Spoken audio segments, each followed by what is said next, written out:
여기 어디에 분명히 있다고 이야기를 들었는데 양덕초등학교 앞이면 여기 맞나? 이쪽이네. 여기 포항 양덕초등학교.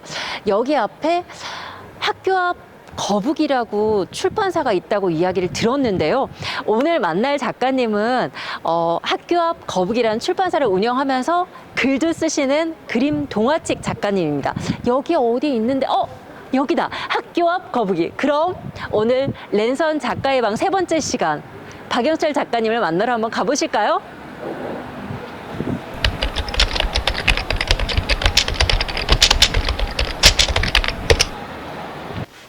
네, 안녕하세요. 포항시립도서관 유튜브 채널 랜선 작가의 방 최미경입니다. 오늘은 3번째 시간이죠. 포항에서 작가 활동을 하시면서 거기다 출판사까지 하신다고 그러는데요. 어떤 작가님인지 궁금하시죠? 저희 오늘 찾아왔습니다. 안녕하세요. 네, 안녕하세요. 학교 앞 거북이 출판사 대표 박형철입니다. 작가님을 딱 섭외한다고 했을 때 제가 여러 가지를 한번 알아보니까 작가님 그 이력이 되게 화려하던데 영화 감독을 꿈꾸셨다고 들었거든요. 영화 감독까지 했으면 정말 화려했겠는데 네. 네, 영화 감독은 못하고요. 네. 영화 스텝으로 일하다가 네. 2011년도에 포항으로 내려오게 됐습니다. 원래 포항 토박이고요. 아, 네. 이제 고등학교 졸업하면서 서울로 가서 네. 거기서 이제 대학 진학을 하고 네. 또 서울에서 이제 대학 졸업 후에 계속 영화 쪽에서 일을 하다가 네네. 모든 영화인의 꿈이 영화 감독이잖아요. 그래서 영화 감독을 향해서 네. 열심히 네. 노력했지만 결국 꿈을 이루지 못하고 결국에는 좀 낙향을 하게 되었죠. 그렇구나. 그러면 그렇게 포항에 내려오셔가지고 처음부터 이렇게 저희 학교 앞 거북이라는 출판사를 딱 차리셨나요? 아니요, 제가 내려온 게 2011년도였는데요. 네. 그때는 이제 영화에 대해서 상처를 좀 많이 받고 내려온 시기라서 다시는 이런 영화 혹은 창작 이런 예술 이런 쪽은 절대로 하지 않겠다. 돌아도 안 보겠다. 뒤도 안 돌아보겠다 하고 수족관을. 그러면 여기가 원래 수족관이었어요, 선생님? 네. 2011년도부터 계속 있던 자리. 학교 앞 수족관이네요. 예, 원래는 숲속의 물속에라고 하는 수족관이었어요. 지진이 일어났죠. 수족관. 지진. 3년 동안 고민하다가 네. 이 속에 있던 이 또 하고 싶은 창작 것들. 욕구 이런 것들이 또 꿈틀거리기 시작하더라고요. 그리고 이제 마침 그때 이제 포항에 이제 작가 지망생들, 그 다음에 이제 작가분들이랑 교류를 하게 되면서 또 여차저차이까지 오게 됐습니다. 그렇게 해서 학교 앞 거북이라는 출판사를 먼저 이렇게 만드셨어요. 근데 왜 학교 앞 거북이일까요? 여기가 양덕 초등학교 앞에 있거든요. 애들이 막 지금 지나가고 있어요, 맞아요. 네. 학원 버스 기다리기 전에 잠시 네. 쉬었다 가는 곳, 학교 앞에 위치하기도 했고, 네. 그리고 여기에 차들이 좀 많이 다니는 곳이라서 네. 좀 거북이처럼 천천히 가라고. 그래서 학교 앞 거북이라고 그래서 아이들을 위한 그런 공간이 출판사가 되면서 학교 앞 거북이라고 지으셨네요. 예, 그리고 제목 너무 좋다. 간판도 네. 약간 표지판 비슷하게 해서 그렇구나. 천천히 가라고. 멀리서도 차들이 좀 볼 수 있게. 너무 의도가 좋은데요. 그럼 2020년도에 딱 시작하고 나서 첫 번째 만든 책은 글이 박영철 선생님이 지으셨는데 이렇게 별 따는 해녀? 이 제목으로 또 이 내용으로 어떻게 이 책이 어떻게 출간되게 됐나요? 원래 등대와 해녀, 그다음 별 이런 모티브는 네. 오래 전부터 이제 머릿속에 생각해오고 있었던 건데, 그런데 네. 어느 날 저기 연안 바다 방파제 있잖아요. 방파제를 지나서 그 등대 쪽을 이렇게 보고 있으니까 네. 이게 전에 생각했던 그 모티브랑 너무 비슷한 매치가 되는 거예요. 그리고 산업화랑 어떤 자연이랑 그런 게 약간 모순적으로 보이는 그런 것들이 좀 느껴져서 한번 써보게 됐죠. 그래서 제목이 별 따는 해녀라고 그래서 정말 여기 내용을 읽어보니까 해녀가 별을 따더라고요. 그리고 등대에 넣어서 불을 밝히더라고요. 네, 맞습니다. 이거는 처음 만든 책이잖아요. 네. 힘들지 않으셨어요? 이 책 만들 때?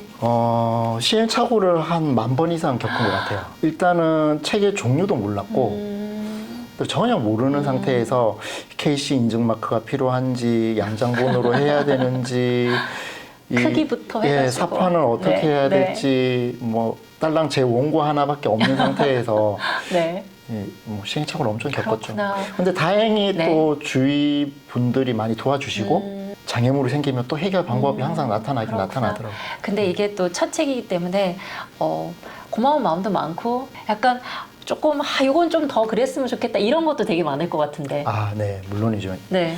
어떤 부분이 좀 제 그러세요? 애착 가는 네. 작품이면서도 네. 제일 아쉬움이 많은 작품이죠. 그래도 얘가 제일 잘 나갈 것 같은데 아니에요? 제일 많이 팔리죠. 효자네. 네, 가격도 제일 싸고요. 그럼 이렇게 해서 첫 번째 책을 딱 출간해서 선생님 네. 이게 2020년도에 나온 책인데 그 다음 나온 책이 선생님 뭐죠?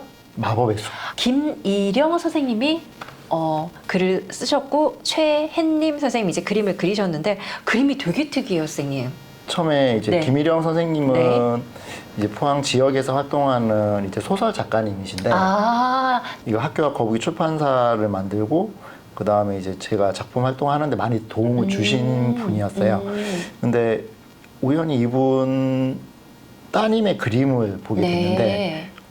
제가 지금까지 봤던 그림이랑 너무 많이 다른 거예요. 선생님 안 그래도 이거 보니까 그림이 진짜 다른 선생님 앞에 있는 그림이랑 완전 좀 다르더라고요. 네, 그래서 되게 재밌게 봤거든요. 그런데 이 마법의 숲 같은 경우에 이 책도 보니까 포항 지역에 있는 어떤 그런 배경을 소재로 한 것 같거든요. 여기는 어디죠?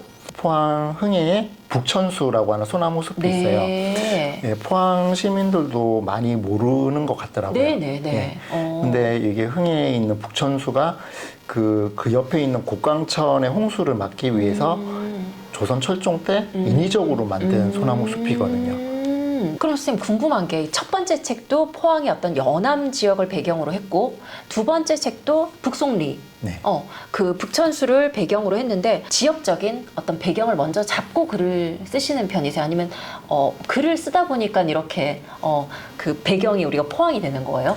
일단 제가 기획을 하는 거는 이제 포항 지역에 있는 어떤 배경이나 소재를 가지고 일단 기획을 하고요. 거기에 맞게 이제 스토리를 만들고 그런 식으로 작업을 하죠. 근데 포항 지역으로 하시게 된 어떤 배경이 있을까요? 어떤 포항의 소재 이렇게 글을 그림책 그것도 그림책을 네. 만들게 된 어떤 이유가 있을까요? 그러니까 그림책을 제가 만들게 된 배경이 8살 된 딸이 있어요, 저한테. 네. 이제 딸한테 그림책을 계속 읽어주다가 네. 약간 그림책에 관심을 갖게 되고 그리고 거기에 대해서 좀 공부를 하고 연구도 좀 하다 보니까 또 마침 이제 출판사를 차리게 됐고 그래서 이런 그림책이 나오지 않나 싶었는데 일단은 딸과 그림책을 읽고 그곳으로 같이 가보고 싶다는 생각이 들었었어요. 아, 그러면 다른 독자분들도 네. 이렇게 그림책을 읽고 그 장소로 갔으면 좋겠다는 마음도 있었겠네요. 그게 제일 큰 의도이긴 한데 그래서 그림책을 읽으면서 재미를 느끼고 또 그 어떤 그림책의 배경이 되는 곳에 가서 또 그 그림책에 대해서 이야기를 하고 또 책 속의 공간과 실제 공간은 또 어떻게 다른가 혹은 또 어떤 느낌인가를 좀 엄마 아빠와 아이가 서로 얘기하고 요런 게 이제 사실 지역 그림책으로서만 가능한 것들이기 그렇죠. 때문에 네. 좀 그런 것들 한번 구현해 보고 싶었어요. 그렇게 해서 마법의 숲이 탄생을 했는데요. 이 마법의 숲도 그렇고 제가 보기엔 이 별따는 해녀도 그렇고 그러니까 이게 사실적인 이야기를 토대로 하되 되게 중간에 읽다 보니까 환상적인 이야기로 또 변형이 되더라고요.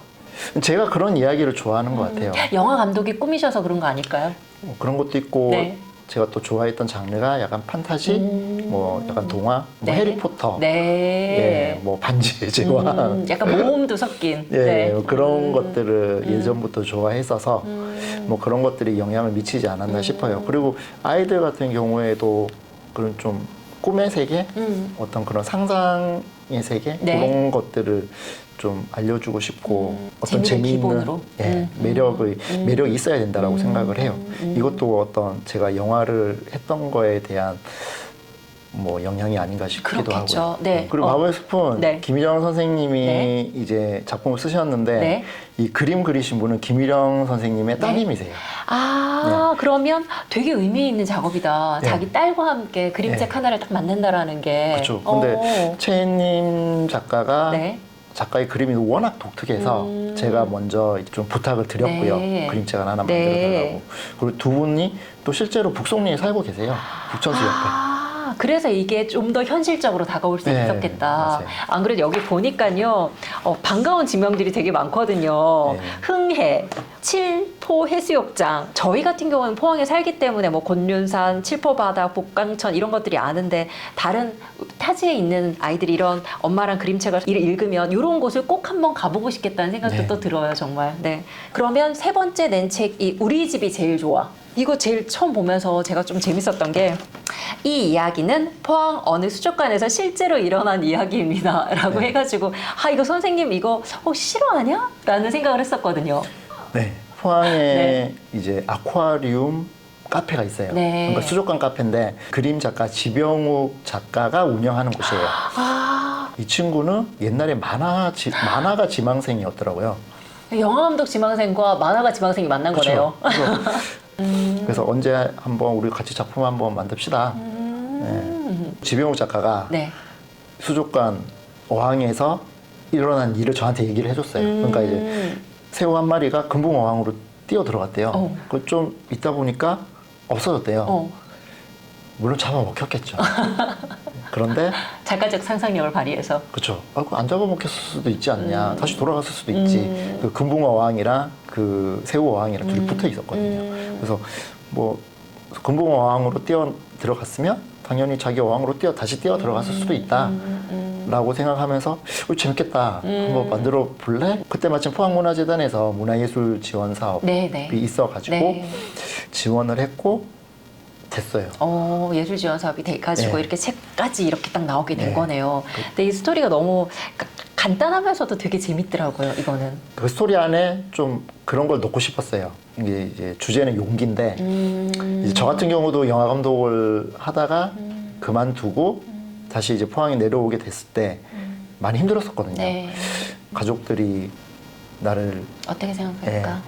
좋게 봐줄까, 친구들이 좀 나고자라고 뭐라 하지 않을까, 뭐 이런 두려움이 많았었는데, 근데 막상 오니까 친구들도 되게 좋아하고, 반갑게. 뭐 가족들도 뭐 되게 좋아했어요.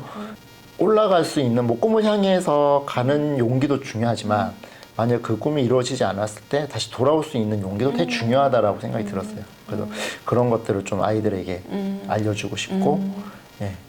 그래서 새우가 자기 집으로 다시 돌아갔을 때 자기 그 수족관으로 다시 그 어항으로 다시 돌아갈 때 되게 행복해 보이더라고요. 네. 이제 마지막 작품이죠. 앞에 저희 그림 동화책 세 권과 좀 느낌이 좀 다르던데 이제 괜찮아 엄마 왔어 라는 거거든요. 이거는 어떻게 만들게 되셨어요? 이건 배경이 되게 궁금하거든요. 엄마의 사랑 이야기인데요. 네. 작년 5월쯤에 저 외할머니가 치매를 앓다가 돌아가셨는데 기억이 전혀 없는데도 이 자식에 대한 사랑이 아주 강하시더라고요. 그러니까 약간 좀 본능적인 느낌? 뭔가 자식에 대한 거는 뭔가 본능적인 무언가가 있는 것 같다. 그게 모성인지 아닌지 잘 모르겠지만 그래서 그런 것들을 한번 담아보고 싶었어요. 배경이 여기 구룡포 맞죠? 네, 이렇게 또 포항의 어떤 지역을 보여주는구나. 엄마가 아이랑 이렇게 길을 서로 엇갈려가지고 막 아이를 찾아다닐 때까지도 전부 다 그냥 젊은 엄마였어요. 사진도 아주 어린 아이였고 처음부터 치매고 처음부터 나이 든 그 엄마가 아니라 젊은 엄마로 해가지고 마지막에 이렇게 반전을 이끌어내는 거 이거 어떻게 생각하셨는지. 이거는 할머니의 심리인 거죠. 할머니 입장에서는 이제 여기 젊은 엄마와 마찬가지로 내가 딸을 잃어버렸기 때문에 내 딸을 찾아야 된다라는 생각이 아주 강했던 거겠죠. 그러니까 그런 부분이 제가 저희 외할머니를 보면서 좀 느꼈던 거예요. 네. 그래서 이거는 또 영화로도 기획을 했던 거라서. 영화로요? 어떻게 우리가 그럼 영화를 볼 수 있나요, 선생님? 네, 이 책 마지막 부분에 보면 여기 있어, 여기 이거. 네, QR 코드. 그럼 이 책을 사면 영화도 볼 수 있네요?